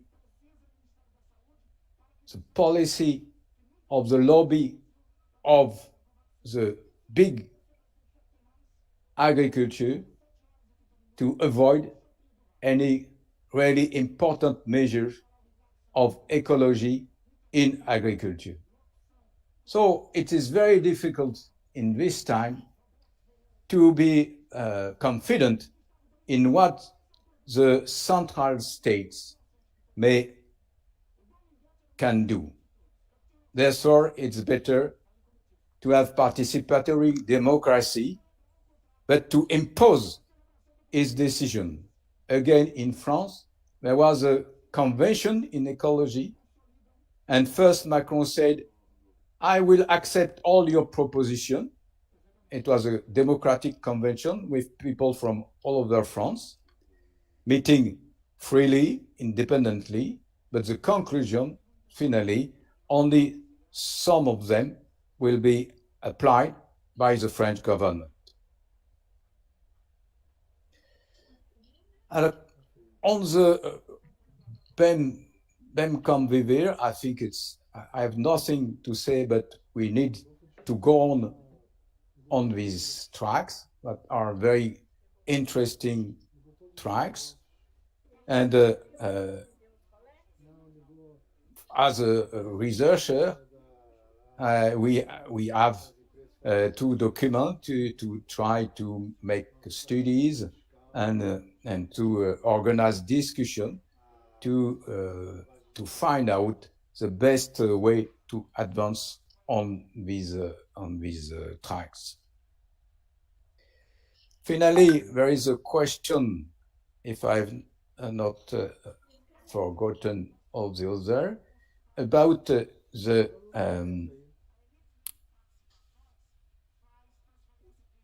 problem of the hegemonic visions from the West. I think it's completely true. Pluralism is an objective, but it's very difficult to put into operation.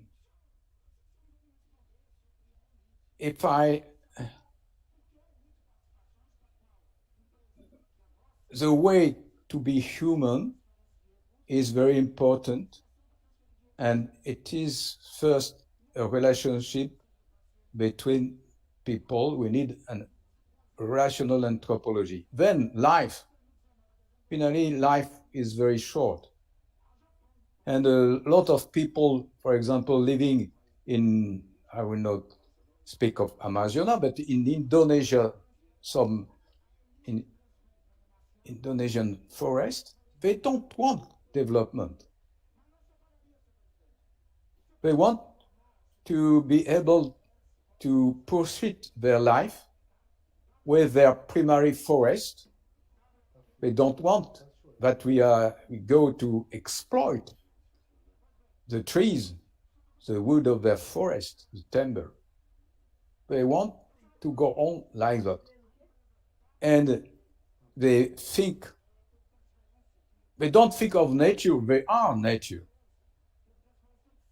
So we have to learn from them, but we cannot ask them to develop. We have to let them, as far as it's possible, what we did not do in the past, to let them pursue the life. But in many other cases,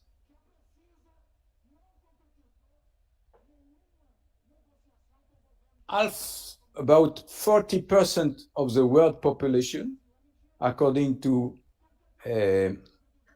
Food and Agriculture Organization statistic, have not access to sufficient food in quantity and in quality. And they want to get access, even before to get access to health, to get access to food, and food is a first step. Good food is a first step to be in a good health. After that, when we can negotiate with them, if we are able to help them, first, if they accept to discuss with us, we need to apply the democratic ideal, that is, a deliberation. And one of the main issues beyond this problem of feeding all the population is certainly the discrimination against women and racism. And the way of thinking that cannot be, it is almost impossible as a white male to be able to explain something on that subject. Just I have to listen to people who are not that is to women and to Black people. And up to now, just a few of them accept to enter a discussion because they are not listened to, in fact, and because they think that they are first to discuss between themselves in some groups. We cannot change the things. It will take a long time.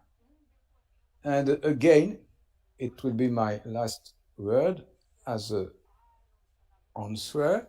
Again, I think that we need to start from the bottom, that is in our local community, to try the dialogue between all of us, and starting with the possibility for each one to give her or his word, and to be in a mind posture that I don't know and I have to learn from the other. Thank you very much.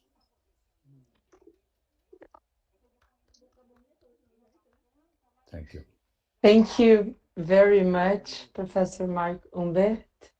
And now we can open for our debate.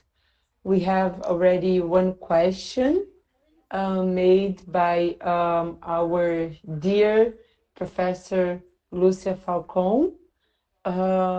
Lucia, you wrote on the chat, so I believe you want me to read it. Is that correct? Can I read it for you? Because in the beginning I explained that who wants me to, or would you like to say? No, thank you, Gabi. You can read, please. Okay, thank you. I'll read it. It's my pleasure. So, Professor Lucia Falcon, hi, everybody. Congrats to Redesist again. We must think about the deep analysis elaborated by Professor Marc Humbert. One first question. Michel Foucault explained that the society accepts as truth the rules and laws elaborated by scientists and technocrats, who are the people that dominate knowledge. Helena Lastres has been studying a new concept, cognitive injustice, which is very oppressive in economics fields. How to dispute the narrative with the mainstream. So, may I ask if anyone else wants to make a question before passing to Marc Humbert? And if someone can also ask verbally.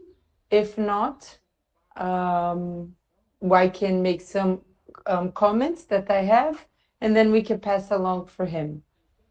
Is there anyone else that wants to make a question? No, then I will use my role as moderator just to make a few questions. Well, after one of the things that got my attention is really in the beginning when you framed the conflict of interests, and I think that's one of the basics length that we can use.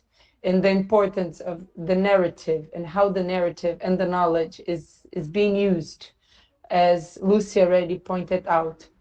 And Helena showed one of the questions that I was going to ask is, but I would like to insist a little bit that in this world when you have social media, when you have fake news, the post-truth paradigm and structures with computers and big datas, sometimes we feel like it's very hard to act. Sometimes I feel that the battles that we knew how to fight, or the political system, sometimes we don't know actually anymore how to talk in this world. People are saying that the earth is flat, so sometimes we feel that it's a losing battle in front of so powerful structures. The inequality has never been of knowledge, and the narratives has never been so big. And sometimes I think that we are not debating on mechanism, laws, structures to win this battle. And this is something that has always concerned me deeply. And if you add that to the ecological crisis, like in the phenomena of climate change, for example, where the agents, the people that are causing the phenomenon are usually not the people that are suffering. That lack could be among countries or even a generation. Your action is affecting people maybe after 50 years or even now, but in another country. It's even harder to make the links. So the narrative is, and the knowledge is harder. Nowadays, it's still the people that deny the climate change, for example. So I think sometimes I have a feeling that we're going backwards. And when I hear your lecture, it gives me hope, but in some ways it's hard to know the way to get there. And of course, I'm talking a lot with my experience in Brazil, and I think it has been extremely hard for us. So like the crisis has never been so strong, political, economic, sanitary crisis, but yet the response of the government has never been so machist, so racist, so unethical. And it's hard, we trying to establish the links. And one of the things that shows me more my attention is how you're always talking, nowadays you're talking more about solidarity. And when I first met you, you were talking a lot about ethics, and that showed me a lot my attention. I was a young scholar, and I think it was the first time that I heard inside the university, the economic university, someone talked about ethics. And I remember nothing could have made more sense to me at the time, but how rare it is to have these discussions inside the university, inside the economic department. It's always a small discussion apart. And sometimes when you put ethics or solidarity in the main core, it's the most powerful shift and revolution that we could have. And yet it still has a very little space. So it's very important, some discussions, and I hope that this lecture can open the minds like it did to me around 10 years ago. But I cannot avoid to compare who I was 10 years ago when I heard you in the first time talking about ethics, and now the world with COVID, and I'm here, you again, and I think we have never been so far away for what I thought we would be more close. So it's also a personal statement on how I've been reading and following you, and especially the place that the pandemic has been really hard on indigenous people, Black people, of course, and women that are responsible alone, almost alone, for the care of life. But yet the discussions of how the care system could be more ethic and fair has never been so hard to get to the core of the discussion. So I hope I made myself clear. I'm sharing a little bit of my thoughts through reading your papers and listening to your lectures through the years, and in the context now that we're living in more ecological crisis, pandemic, and etc., and Bolsonaro. So yeah, thank you very much. So I think I have to try to make some answer to this very interesting question. As a matter of fact, to be sure, from PICIA to Convivialis International, our attempt is to challenge the dominant way of thinking. And it is difficult, to be sure, but we are really in front of an hegemonic ideology, as Gramsci said. And if we are not able to replace this hegemonic ideology by an alternative ideology, we will not succeed. This is the reason why conviviality is expressed with an ism at the end. We need to think differently. And the first, now I am trying to reveal that behind the dominant ideology, we have capitalism, spirit of capitalism, that have been unleashed by the liberal paradigm. I will give two examples of the spirit of capitalism in the economic literature. Human capital. When you say human capital, it means that you want to consider a human being as a capital, as a resource, and that you want to exploit it efficiently to get profit, even if it is for him, and to accumulate, and you will be a great professor with much money. Second example, social capital, exactly the same. So we are, I said, it is an utilitarianism.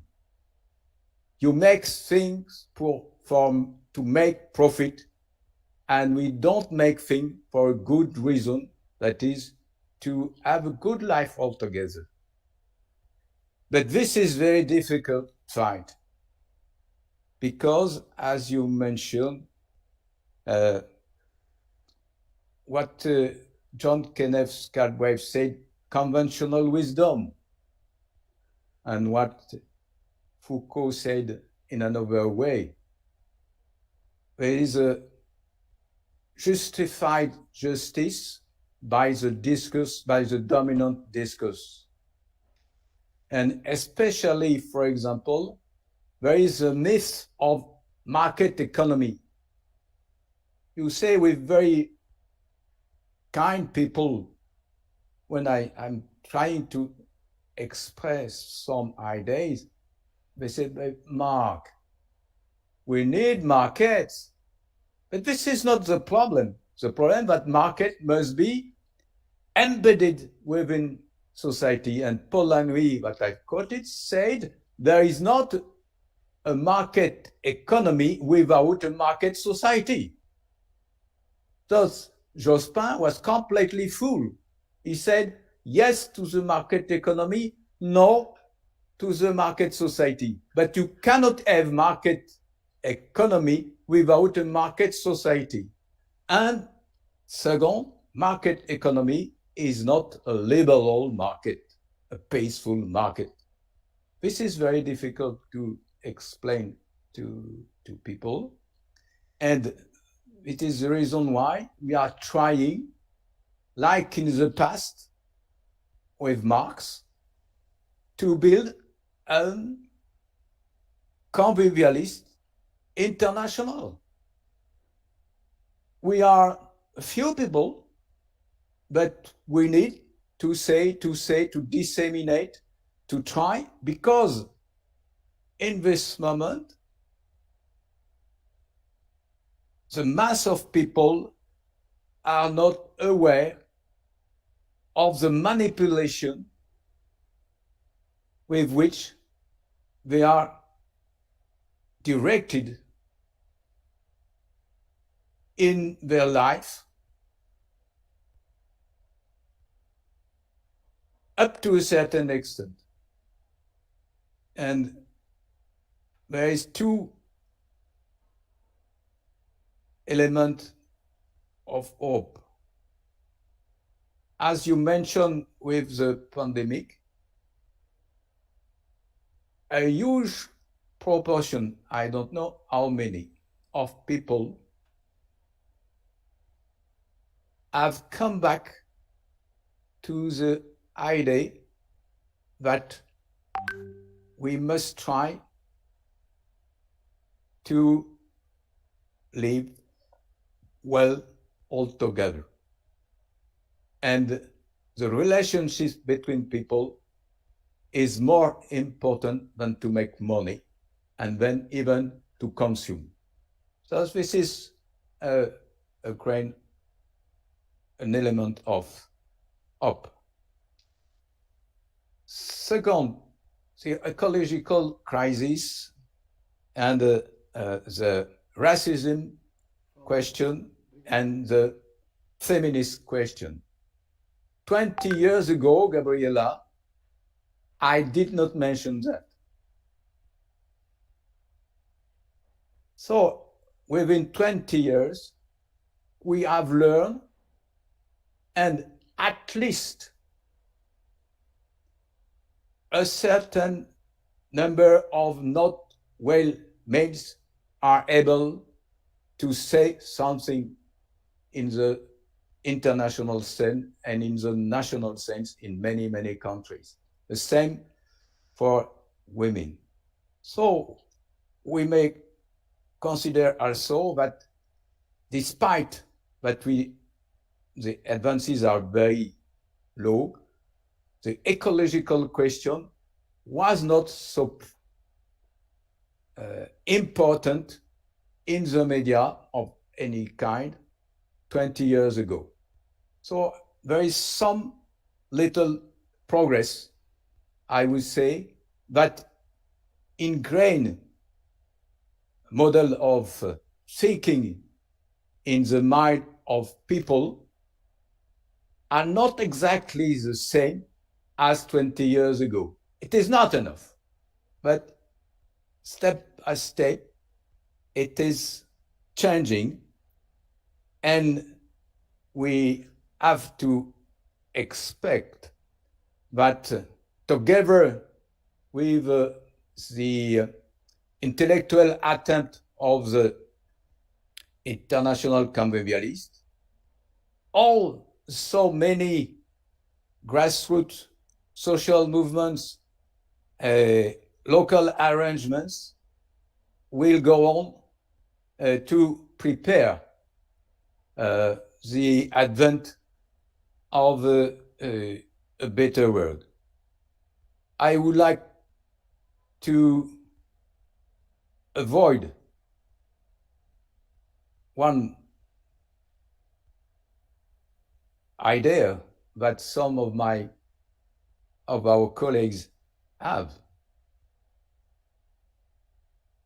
For example, Jean-Pierre Dupuis, he thinks that winning a series of catastrophes like the pandemic or other huge catastrophe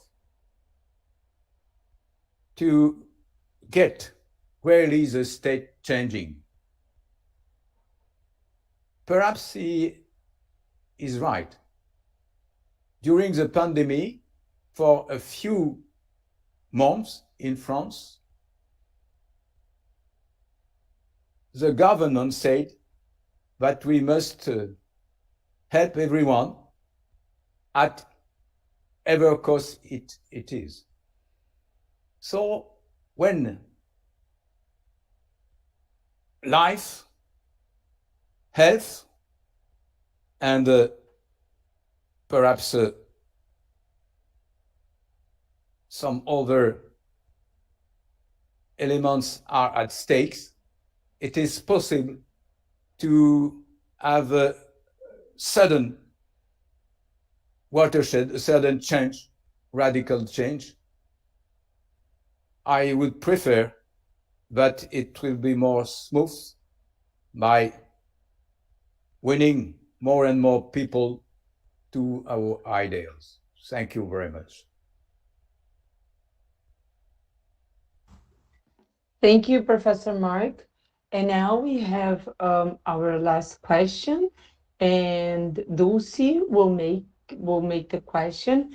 And I kindly ask that when we pass the words to you, you can answer the question and already make your final words, not your final words, your final words on this seminar, because we want you to come back many, many times. And then we can do the closure, okay? Thank you very much. Dulcie, please. Thank you. Monsieur Professeur, pensez-vous que votre proposition résoudra le problème actuel pointé par Byung-Chul Han, un philosophe coréen que je ne sais pas si vous le connaissez, mais il parle de la société de la fatigue, que le monde virtuel conduit à l'assertivissement de l'homme par lui-même, parce que c'est un grand problème. Mais je pensais aussi que peut-être votre réponse sera que vous proposez l'efficacité et non l'efficience. Peut-être c'est ça la réponse de cette question. Thank you very much, Dulcie. Please, Professor. Thank you. But I am asked if I agree with a Korean thinker about the idea that we are in a moment where man is a slave, is slaving himself, and I even English say that tools are making men slave of the tools, and we are first, for example, slaves of the social media, slaves of the high technology in electronics and so on. But to be sure, our Korean colleague, I think, is right, but it is not coming from outside humanity. It's humanity who has produced all these tools. And the use of these tools is a responsibility of everyone, of every human beings. And instead of solving a problem, instead of answering a need with efficacy, we are in a utilitarian way of thinking, that is a capitalism spirit, and we try to find something that could answer the need by making the more profits possible. And at that time, the people who are the target of the producer are really, in fact, compelled to use the object and the services, but finally, as he mentioned, they are tired of that. And they are tired not only of goods and services, but they are tired of the so-called democracy, and they don't go to the ballot. We are really without any, more or less, a lot of our human beings, our fellow people, a lot of them are really losing the sense of life. And when you are losing the sense of life, because you must go to efficiency instead of efficacy, because you don't take care of others and take care of nature, what is left as a reason to live? And I think I agree with this colleague. We are losing our reason to live so that we are tired of living. Thank you very much, Dulce. Thank you, Professor. Thank you very much, Professor Marc Humbert, for this great lecture and for being with us. We are very grateful for these many years that you have been a part of our group. And as I said before, always bring a lot of provocative and important ideas that are very needed in this world. So thank you very, very much for this. And now I pass the word to our coordinator, please, Professor Cassiolato. Thank you, Gabriela. Sorry, because I cannot open my camera. I don't know what's happening in my computer, but I've been seeing and enjoying a lot nothing new, but the fantastic presentation by our friend Marc Humbert and the fantastic discussion that followed. I do not have many things to tell at this moment. The only thing I would like to point out to you all is the tremendous gratitude that we have for Marc's presentation. Helena always tells me, and I totally agree with her, that Marc, you are not only the best of our international friends in academic terms that we, let's say, worked with in the last 30 years or so. And not only the best, you are also the only one that hasn't got any trace of colonialism, both in terms of ideas and in terms of attitudes. You are a truly humanist. And I think we all are very proud to listen to you, to interact with you. And we hope that you can do this for much, much longer. Here in Paramé, we really would like very much, when things get better, to give you a huge hug. To you, to Iroko, to all our friends in Brittany, in Le Malo, in Saint-Malo, in Rennes. Thank you very much for being what you are. We love you, Marc. Thank you. And thank you everybody for the presentation. Looking forward to the next one. I'm sorry because my camera isn't working. I don't know what's happening. Andre.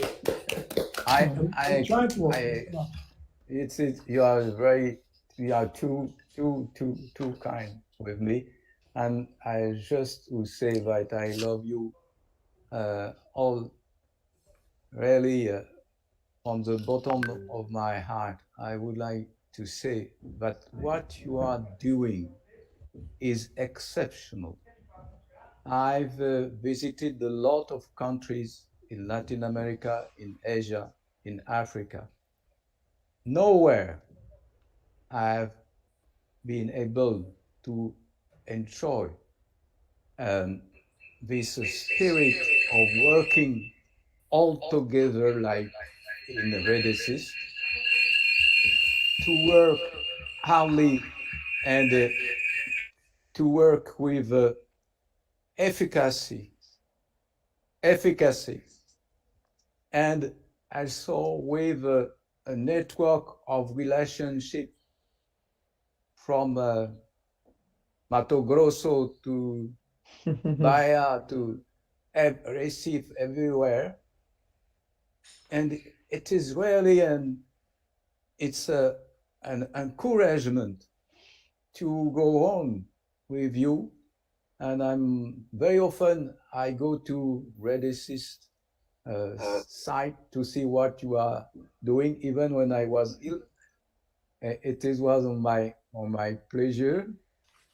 And I am sure, I am very happy that you are still working all together, building something which is connected with the present days, and that you need really this to contribute for your country, but in the meantime, for the advancement of thinking and for the advancement and of the project you share to change the dominant way of thinking. It is dominant, but it is not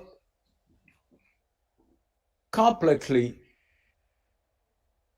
able to impose its thinking to all. We have perhaps at least 10-15% of people who should be able to say, I am against.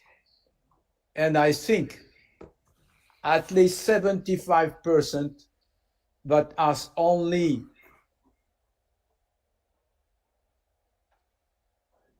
unable to say their word because of the domination, but they think in another way.